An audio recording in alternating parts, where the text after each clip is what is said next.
ಇವತ್ತಿನ ಸಂಚಿಕೆಯಲ್ಲಿ ನಾವು ಮೊಳಕೆ ಕಾಳುಗಳ ಬಗ್ಗೆ ಮಾತಾಡೋಣ.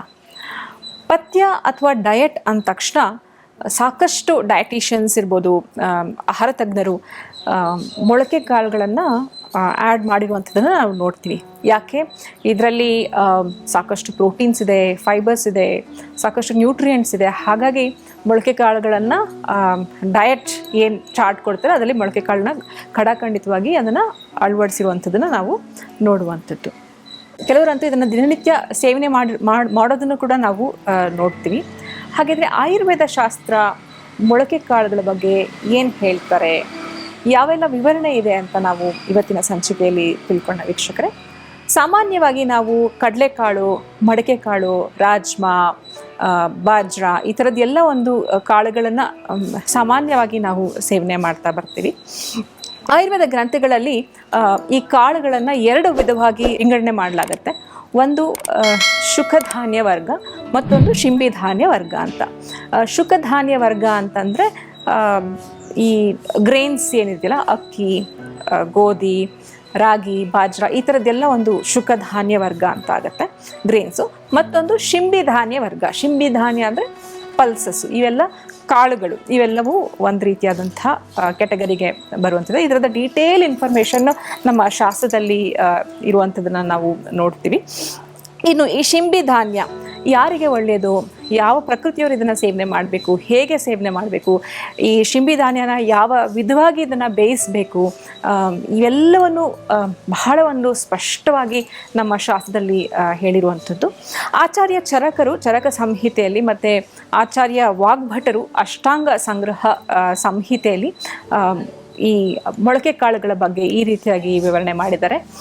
ಮಧುರಃ ಶೀತಲಃ ಗುರ್ಯೋ ಬಲಗ್ನೋ ರೂಕ್ಷಣಾತ್ಮಿಕ ಅಂತ ಹೇಳೋವಂಥದ್ದು. ಇದು ಏನಂತ ಅರ್ಥ ಕೊಡುತ್ತೆ ಇದರಲ್ಲಿ?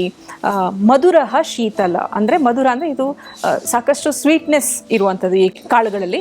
ಶೀತಲ ಅಂದರೆ ಇದು ಶೀತವೀರ್ಯ, ಕೋಲ್ಡ್ ಇನ್ ಪೊಟೆನ್ಸಿ. ಬಲಗ್ನೋ ಅಂತಂದರೆ ಶಾರೀರಿಕ ಶಕ್ತಿಯನ್ನು ಕಡಿಮೆ ಮಾಡುವಂಥದ್ದು ಈ ಮೊಳಕೆ ಕಾಳುಗಳು. ಮತ್ತು ರೂಕ್ಷಣಾತ್ಮಿಕ, ದೇಹದಲ್ಲಿ ರೂಕ್ಷತೆಯನ್ನು ಅಥವಾ ಡ್ರೈನೆಸ್ಸನ್ನು ಹೆಚ್ಚು ಮಾಡುವಂಥದ್ದು. ಶಿಂಬಿ ರೂಕ್ಷ ಕಷಾಯಾಚ ಕೋಷ್ಠೆ ವಾತ ಪ್ರಕೋಪಿನಿ ಅಂದರೆ, ಮೊದಲೇ ನಾನು ಹೇಳಿದೆ ಗುರುಗುಣ ಎಲ್ಲ ಇರುವಂಥದ್ದು. ಶಿಂಬಿ ಕೋಷ್ಠ ಅಂದರೆ ನಮ್ಮ ಇಂಟೆಸ್ಟೈನಲ್ಲಿ ವಾತವನ್ನು ಹೆಚ್ಚು ಮಾಡುತ್ತೆ, ಏನು ಮೊಳಕೆ ಕಾಳುಗಳು ತಾವು ಸೇವನೆ ಮಾಡಿದಾಗ. ಇವಿಷ್ಟು ನಾವು ಮೊಳಕೆ ಕಾಳುಗಳ ಗುಣಧರ್ಮ ಏನಿದೆ ನಾವು ತಿಳ್ಕೊತ ಬಂದ್ವಿ. ಇನ್ನು ಇದನ್ನು ಅಚಕ್ಷುಷ ಅಂತಲೂ ಹೇಳ್ತಾರೆ. ಅಚಕ್ಷುಷ ಅಂದರೆ ಇದು ಕಣ್ಣಿಗೂ ಸಹ ಒಳ್ಳೆಯದಲ್ಲ. ಮತ್ತು ಇದನ್ನು ವಿಷ್ಟಂಬಿ ಅಂತಲೂ ಕರೆಯುವಂಥದ್ದು. ವಿಷ್ಟಂಬಿ ಅಂತಂದರೆ ಮಲಗಳನ್ನು ಸಪ್ರೆಸ್ ಮಾಡುತ್ತೆ. ಹಾಗಾಗಿ ಇದು ಕಾನ್ಸ್ಟಿಪೇಷನ್ಗೂ ಕೂಡ ಕಾರಣವಾಗುವಂಥದ್ದು. ಒಂದು ಬೇಳೆಗಳು ಅಂದರೆ ಮೊಳಕೆ ರೂಪಗಳಲ್ಲಿ ತಾವು ಇದನ್ನು ಸೇವನೆ ಮಾಡಿದ್ದೇ ಆದರೆ ಬೆಳೆಗಳನ್ನು, ಇದು ಬಹಳ ಒಂದು ಗುರುಗುಣ. ನಾನು ಶ್ಲೋಕದಲ್ಲಿ ಹೇಳಿದಾಗೆ ಗುರುಗುಣ ಅಂದರೆ ಹೆಚ್ಚು ಗುರುತ್ವವನ್ನು ಮಾಡೋದ್ರಿಂದ ಹೆಚ್ಚು ಡೈಜೆಷನ್ಗೆ ಬಹಳ ಕಷ್ಟ ಆಗಿರುವಂಥದ್ದು. ಹಾಗಿದ್ರೆ ನಾವು ಹೇಗೆ ಸೇವನೆ ಮಾಡಬೇಕು? ಇಷ್ಟೆಲ್ಲ ಪೌಷ್ಟಿಕಾಂಶ ಇದೆ ಅಂತ ನಮಗೆ ಗೊತ್ತಿದೆ. ಹಾಗಿದ್ರೆ ಹೇಗೆ ಸೇವನೆ ಮಾಡಬೇಕು ಅಂತ ನಾವು ತಿಳ್ಕೊತಾ ಹೋಗೋಣ ವೀಕ್ಷಕರೇ. ಈ ಮೊಳಕೆ ಕಾಳುಗಳನ್ನು ಯಾರಲ್ಲಿ ಹೆಚ್ಚು ಒಂದು ಪಚನಾಶಕ್ತಿ ಇರುತ್ತದೋ, ಹೆಚ್ಚು ಡೈಜೆಸ್ಟಿವ್ ಪವರ್ ಚೆನ್ನಾಗಿರುತ್ತದೋ ಅಂಥವರು ಸೇವನೆ ಮಾಡುವಂಥದ್ದು ಒಂದು. ಎರಡನೇದು, ಯಾರು ಹೆಚ್ಚು ದೇಹವನ್ನು ದಣಿಸಿ ಕೆಲಸ ಮಾಡ್ತಾರೋ, ಶ್ರಮದಲ್ಲಿ ಕೆಲಸ ಮಾಡ್ತಾರೋ ಅಥವಾ ವ್ಯಾಯಾಮವನ್ನು ಹೆಚ್ಚು ಮಾಡ್ತಾರೋ ಅವರು ಈ ಮೊಳಕೆ ಕಾಳುಗಳನ್ನು ಸೇವನೆ ಮಾಡಿದ್ರೆ ಒಳ್ಳೆಯದು. ಯಾರು ಇದನ್ನು ಎಚ್ಚರಿಕೆ ವಹಿಸಿ ಸೇವನೆ ಮಾಡಬೇಕು ಅಂತ ತಿಳ್ಕೊಳ್ಳೋಣ ನಾವೀಗ.